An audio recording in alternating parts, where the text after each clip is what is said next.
Hello दोस्तों, नमस्कार। आप सभी का हमारे YouTube चैनल पे स्वागत है। आज हम लोग basic use of is am are का प्रयोग पढ़ने जा रहे हैं।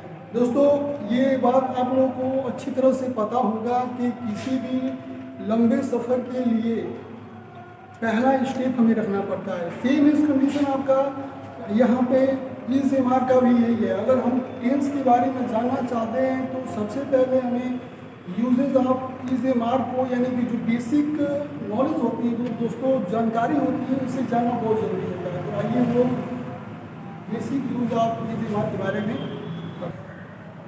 दोस्तों हम लोग व्याकरण ग्रामर में पढ़ने जा रहे हैं। This is important for every person, because if you want to speak English and want to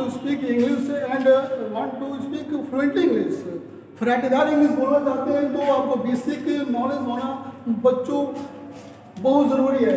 ये जानना आपके लिए बहुत ज़रूरी है कि प्रेजेंट और पास्ट, यानी कि जो हम आपको स्टार्टिंग बता दिए हैं ग्रामर में कि use of is am are का प्रयोग हम करेंगे, तो ये आपको पता होना चाहिए कि use of is am are ये होता क्या है।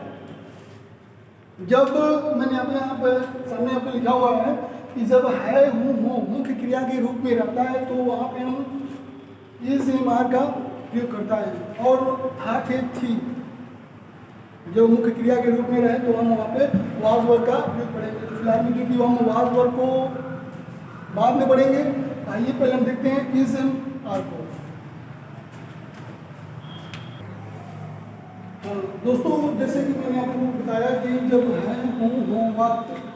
है हूँ हो वाक्य के मुख्य क्रिया के रूप में आता है। जैसे कि यहाँ पर दिया हुआ है कि यहाँ पे एक मजदूर है, बच्चे नटखट होते हैं, राम दुबला है। तो जब ये मुख्य क्रिया के रूप में आता है, तो हम यहाँ पे अकॉर्डिंग टू सब्जेक्ट कर्ता के अनुसार इज एम आर का प्रयोग करते हैं। कहाँ पे इज एम कहाँ पे इज का प्रयोग करेंगे, कहाँ पे आर का करेंगे और कहाँ पे एम का करेंगे। तो ये आपको पता होना चाहिए दोस्तों कि फर्स्ट पर्सन जैसे कि मैं,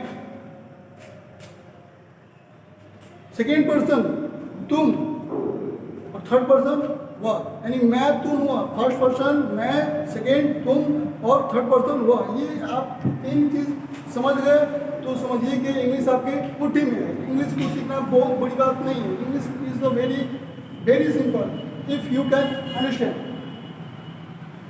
अगर आप इंग्लिश सीखने में इंटरेस्टेड हो, मोहब्बत है अगर इंग्लिश से, तो इंग्लिश सीखने से कोई रुक नहीं सकता है। मैं ये नहीं कहता हूँ कि आप एक दिन में अंग्रेजी सीख जाओगे, लेकिन एक दिन अंग्रेजी जरूर सीख जाओगे।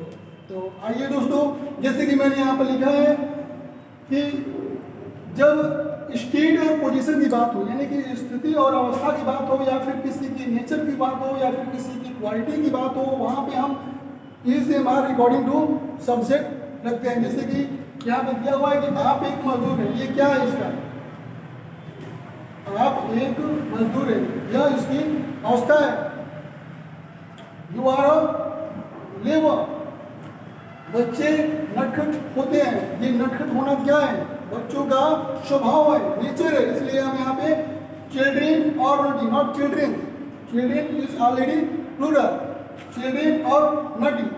एंड थर्ड राम दुबला, जैसे मैंने बताया ना कि जब थर्ड पर्सन यानी इस का प्रयोग हम थर्ड पर्सन के साथ करते हैं या फिर किसी नाउन के साथ करते हैं, जैसे ही सी इट, इसके साथ हम इस का प्रयोग करते हैं। तो यहाँ पे दिया हुआ है कि राम दुबला है, राम इज थी। तो दोस्तों ये तो कन्फर्म हो गया कि हम इस आर का प्रयोग कहाँ पे करते हैं और कब करते हैं, कि जब है हूँ हो। एक बार मैं फिर से रिपीट कर दे रहा हूँ, कंफर्म कर लीजिए। अगर स्क्रीनशॉट लेना चाहते हैं तो आप इसका स्क्रीनशॉट ले सकते हैं कि जब है हूँ हो वाक्य मुख्य क्रिया के रूप में रहता है, वाक्य में मुख्य क्रिया के रूप में रहता है, वहाँ पे हम इस आर का प्रयोग अकॉर्डिंग टू सब्जेक्ट कर्ता के अनुसार करते हैं। तो आइए इसके बारे में थोड़ा हम और विस्तृत रूप से पढ़ते हैं।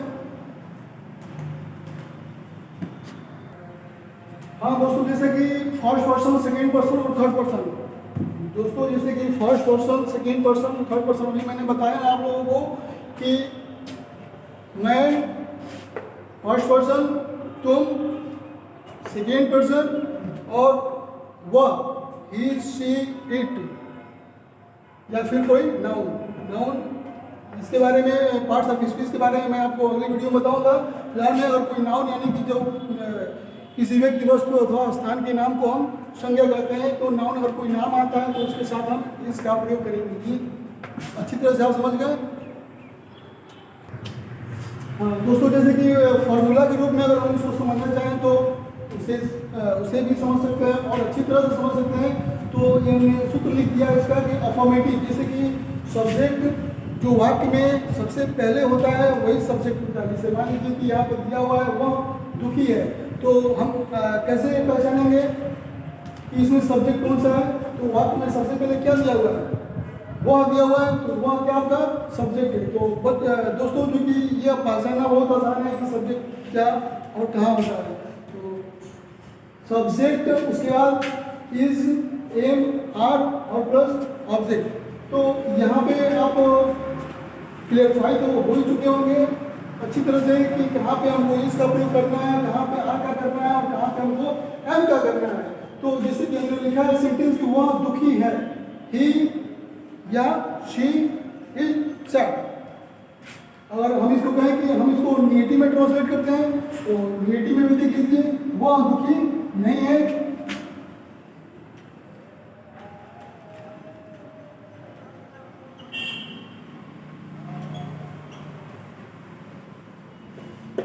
बिल्कुल बिल्कुल, मैं आपके रूल पे जो फॉर्मूला है ठीक मैंने उसी पर ट्रांसलेट किया है कि वह दुखी है, अफर्मेटिव में है, और ये नेगेटिव में। वह दुखी है और वह दुखी नहीं है। तो ये चीजें आप कंफर्म हो गए।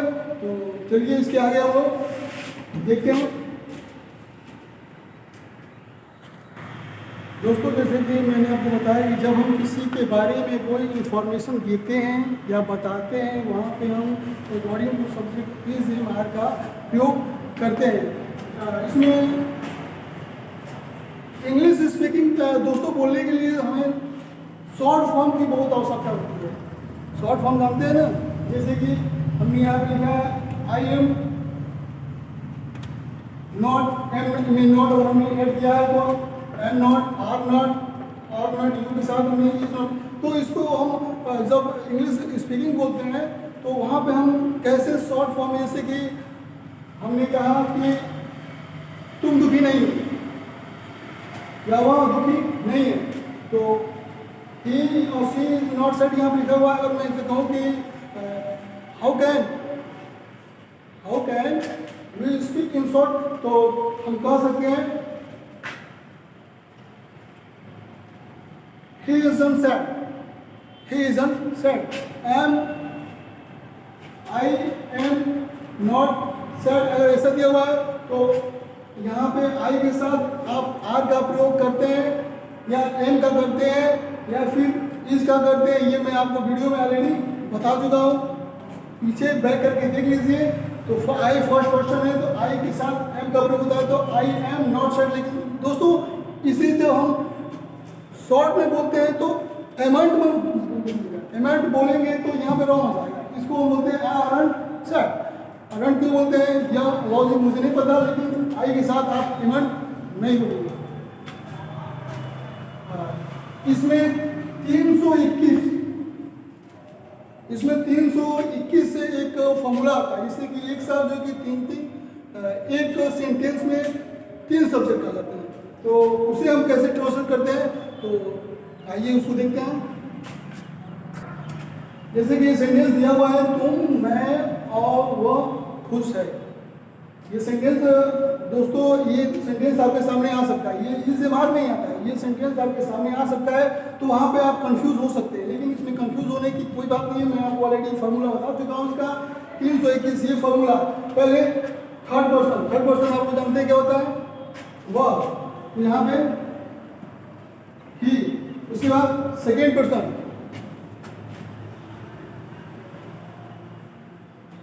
ही, यू, और उसके बाद फर्स्ट पर्सन एंड उसके बाद फर्स्ट पर्सन क्या है,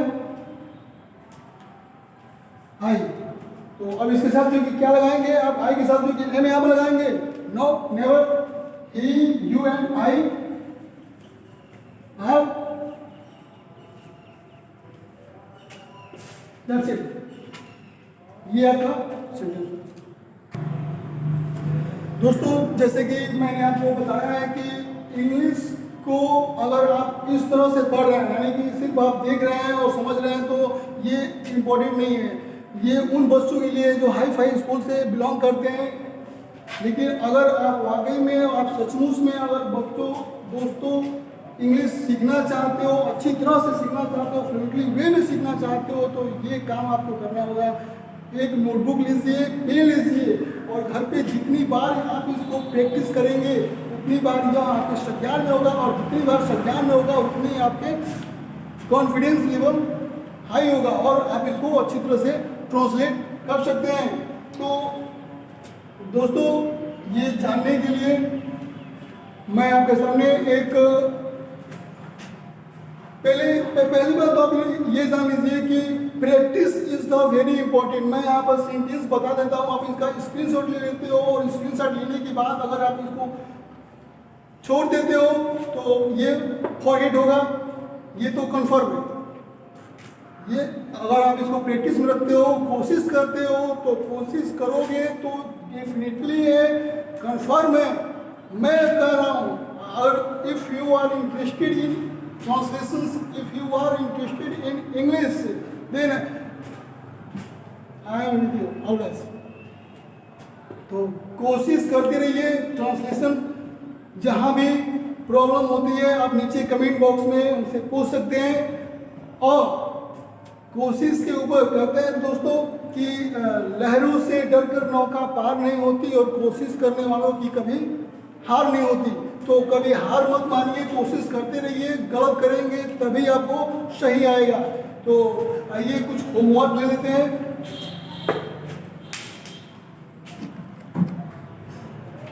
हाँ तो दोस्तों ये यूज ऑफ इज ए मार का पार्ट 1 में हमने अफर्मेटिव और नेगेटिव के बारे में पढ़ा, जिसमें मैंने आपको कुछ होमवर्क दिए हुए हैं कि वह ईमानदार है, तुम लोग वीर हो, सीता और गीता गायिका है। तो इसे आप लोग ट्रांसलेट करिए और कमेंट बॉक्स में हमें बताइए कि कितने लोगों ने इसे समझा। अगर समझे हैं तो कमेंट बॉक्स में हमें इसका आंसर जरूर बताइए। उम्मीद करता हूं कि मेरे द्वारा पढ़ाई गई जो भी फॉर्मूलाज या सेंटेंसेस है आपको अच्छी तरह से समझ में आए होंगे। अगर आपको ये सेंटेंसेस समझ में आए हैं तो हमारे चैनल को लाइक करिए, सब्सक्राइब करिए और बेल आइकन को दबाना न भूलें, जिससे इसका पार्ट 2 हम बनाते हैं तो उसका नोटिफिकेशन आपको सबसे पहले मिलेंगे आपसे फिर आप अगले वीडियो में। तब तक के लिए बाय बाय, जय हिंद।